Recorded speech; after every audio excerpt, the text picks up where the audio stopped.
ঘটনা মাধ্যমিক স্টুডেন্ট কিছুদিন আগে শুনছি ব্যাক আইছে। আচ্ছা, ব্যাক আইছে পরে সিবিএসসি তারা তো আলাদা সাবজেক্ট ক্লাস হয়, উলুটুলো গেছে। তারপরে হঠাৎ করে পরশুদিন শুনছি বলে কি খাইছে।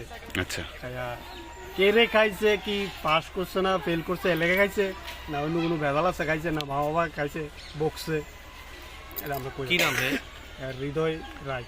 হৃদয় রায় ডাকে অমৃত রায়। বয়স বয়স কত? 16 মাধ্যমিক মাধ্যমিক ফেল করতে একটা পারে, একটা সাবজেক্টে সাবজেক্টে back ব্যাক আছে। মানে আপনার কি মনে হইতেছে এই কারণে সে আত্মহত্যা করছে? নাইলে আর অন্য কোনো কারণ দেখি না। আচ্ছা, হের মারে নাকি বিলো হসপিটালে লয়ে গেছে। কিছুক্ষণ আগে দেখছি হসপিটাল লয়ে গেছে, আবার ফোন লয়ে গেছে। তারা কয় ভাই কয় বোন? তারা একজন। এই জায়গাটার নাম কি? চললাম কালীটিলা, উত্তর চললাম কালীটিলা। চড়লাম স্কুলের স্টুডেন্ট আসলো না, আমি স্কুলে স্টুডেন্ট। মাধ্যমিক একটা সাবজেক্টে ব্যাক আসলো। একটা সাবজেক্ট ব্যাক ছিল।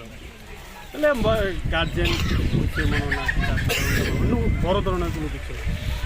কবে মারা গেছে? হ্যাঁ, এই আজকে।